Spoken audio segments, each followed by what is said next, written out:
It is my pleasure to introduce our commencement speaker, Sarah Turner. Sarah is our proud alumni who have earned her certificate in metals at OCAC after receiving a bachelor degree in sociology from Smith College. She then pursued an MFA degree from Cranbrook Academy of Art, where she eventually served as dean. Sarah embodies OCAC's education. She is a practicing artist, educator, and administrator who engages with critical theories while focusing on the meanings inherent to objects and materials for studio practice and curriculum. Her uncompromising dedication to student success is also the value we share at OCAC. Now, as president of North Bennet School in Boston, Sarah's passion and education for the future generation continues. Faculty overwhelmingly supported to have Sarah to speak to our last graduating students, as we cannot see any other person who can be more relevant to our school and students. Please join me in welcoming Sarah to the podium.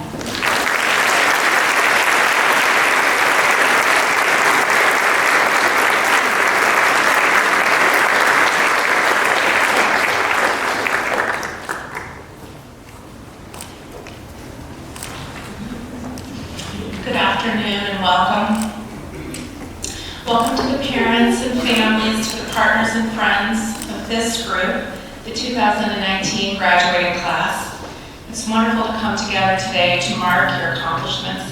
Thank you to the college for inviting me to speak. Thank you to Jisun Lee Esparra for reaching out and for trusting me to stand with all of you today. Thank you to the staff who have supported all efforts from the ground up, true community members, each of you.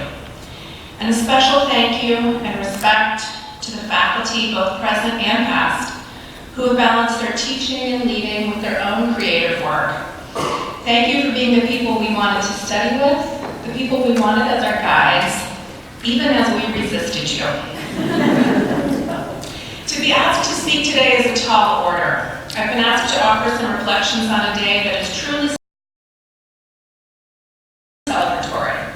After all, it's spring, early spring, Portland is beautiful, and 53 new art, craft, and design makers have been mentored and minted. That's you, already at work. What's next? But today is also a day with a long shadow, too long for early spring. The shadow of a community closing and the responsibility that puts on all of us who have been a part of it. I'm so glad to have your strong shoulders, graduates, to have your capable hands and minds as part of the community that will take the efforts of OCAC forward. You join a group of mighty alumni, ready to do this each in our own way. I remember early on in critiques at OCAC and then later, whether I was a student or a faculty member, having to learn not only to make work, but to talk about work. You may be feeling talked out at this point.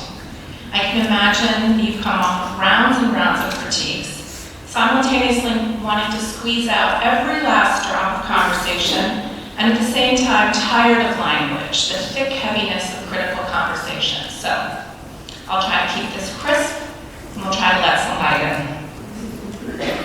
You have seen a lot of art and design at this point. You have seen the really, really good stuff. The pieces that simply have it in their form, their material, their grace, be those modest or monumental. And you've seen a lot of the really, really bad stuff. The over-labored, the poorly made, the cliched, and the clumsy. And I hope you've been making both kinds. The good, the bad, the unclear, they are all so important. I hope you'll continue with all kinds. If we waited for things to be right, or only allowed the things that were good or easy to spot, how would we grow and test and expand? I have certainly made both kinds of work, and sometimes I can't tell the difference. And when I'm in that not knowing, when I'm in that place of not knowing whether something has the right quality, the right approach, the right effort, whether that's in my studio work or in my work for schools, I'm learning to balance a trust in moving forward with an allowance to step back, to let others help me, to lower the stakes, and to look for the big picture.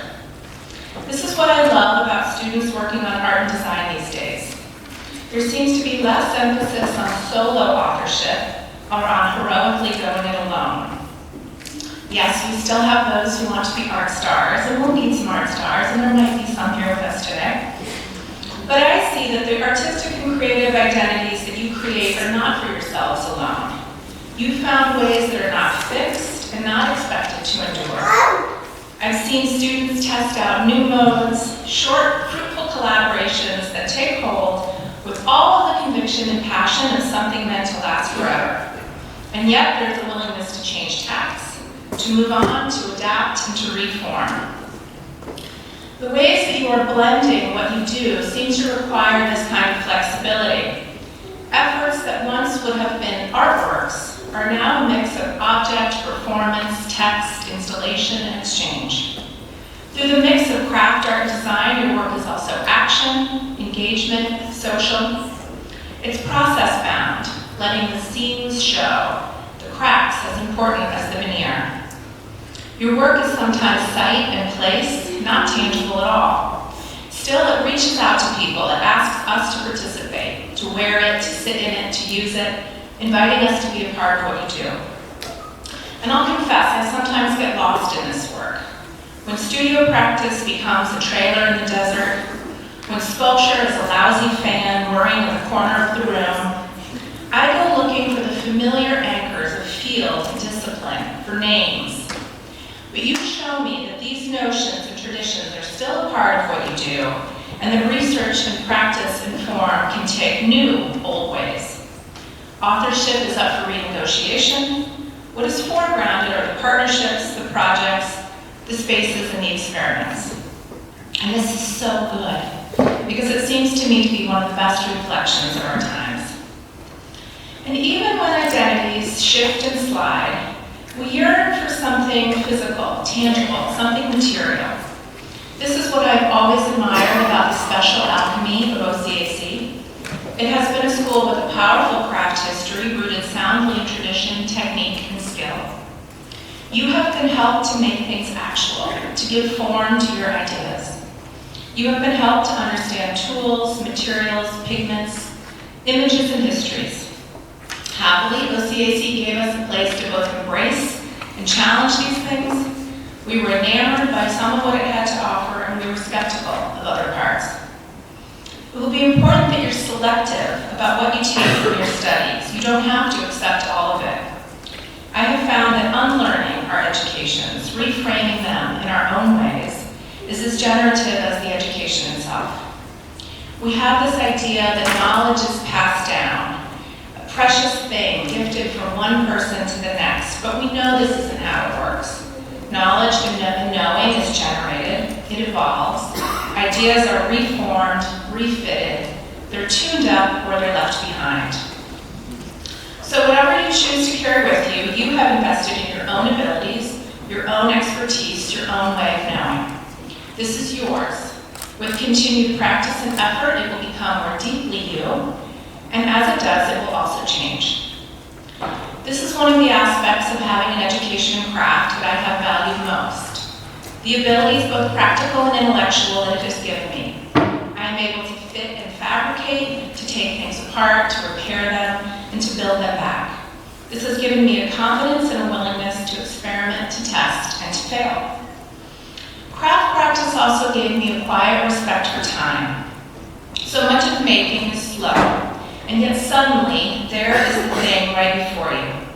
I remember sitting in the back of metals on a low stool among a cluster of studio stumps to raise a teapot, never believing that the flat silver would change to a curving vessel. But steadily, by hammer blows, by marks, by rows, sending the ping, ping, ping of my planishing out across the dark canvas, the angle shifted, the form grew, metal to metal over air. Craft study asks us to trust in this slowness, to not rush the firing, to be patient with each pass over a print, to notice that our marks still show. It's in this slow time, this over and over time, that new ideas take hold. Our minds are both occupied and free. With that understanding, I encourage you to teach your curiosity to couple with your ambition, and to lean solidly on this slow work of your studio effort. You already know this trusty method. You show up to the studio, even when you're tired and frustrated. You pick up where you left off, you vision where you want your work to go, and you're able, with your practical skills, to get somewhere.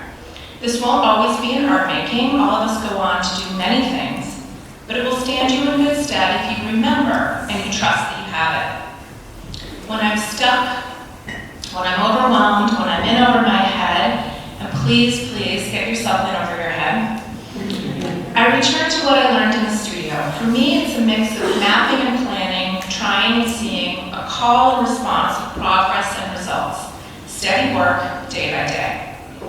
This was modeled for you in the very idea of OCAC itself. While it was founded in the arts and crafts movement, it started as a modest endeavor. In people's homes, it started small. Even with a firm conviction in education through craft, OCAC did not stay static. It did not retrench to protect itself. It went forward into a messy mix of creative work that was both sturdy and permeable. It invited new people to join in, new students every year, coupled with new faculty, and a steady stream of visitors and collaborators. We came to Portland from the region, from the country, from across the world. Some of us were short-timers, dipping in to learn and share. Many others stayed a long time, helping to build a school that we've all been a part of. OCAC became a known place, even though it was never the same thing through time. It was a different school for you than it was for me. And with its foundation in craft, it's hard not to focus on the physical. The canvas of both planned and ad hoc buildings, the circuitous paths through the landscape both tented and wild, the generous and remarkably equipped studios sending their sounds into the air. But there was nothing about an old filbert orchard that predicted what OCAC would become. That was done slowly, person by person, effort, by you and by me and by everyone here. This is something that you already know. The best, idiosyncratic, true work takes time and many influences. It takes offering your contribution to the things that others have built and finding ways to adapt and expand them even to the point where they cannot endure. Today is for you graduates. Today feels right and normal for you because you have taken incremental steps to arrive here. Your success did not fall from the sky. But no time is the right time or the best time. Change will come, perspectives will shift, and your own position will be different. Through you, today is also for the rest of us. You are the most recent and relevant of what this community can offer. Today, you and I, we stand on the shoulders of the many classes, many critiques, many projects that build our educations. A work as big as a school is cumulative. No one can fully take the credit, no one fully deserves the blame. Think for a moment of the people who helped you in this place, the people you studied with, learned from, and sat beside. I cannot name them all, but you can know them. Your mentors, your predecessors, colleagues, your antagonists, your champions. New chapters are not only for new graduates. If we're lucky, new chapters come throughout our lives. A new chapter is starting for the faculty as they take their skills, networks, and initiatives to new places. They will draw on some of the same strengths and sources that you draw from, and together, we will help shift the college from being a place to persisting as an aspiration of our talents and effort of our skills. Today, you also join a group of alumni who are finding infinite ways to take what we learned here and apply it to our daily and creative lives. We are artists and craftspeople, educators, and doers. There is, of course, no one thing that we all are or do, and yet across this country and around the world, OCAC alumni find ways to make and build, to fix and imagine, with a sensibility that was earned and honed up on that hill. Through our education, through our work and our training, we carry forward the traditions to be preserved, supported, and advanced. That was always the work that we were bound to do. Now, it's simply our responsibility more than ever. So congratulations to you, this class of 2019, and welcome. We're so glad that you're here now, stepping forward with all of us. Thank you, and please keep in touch with me, with each other, with everyone here. While OCAC is no longer a place, it is people, just as it always has been. Thank you.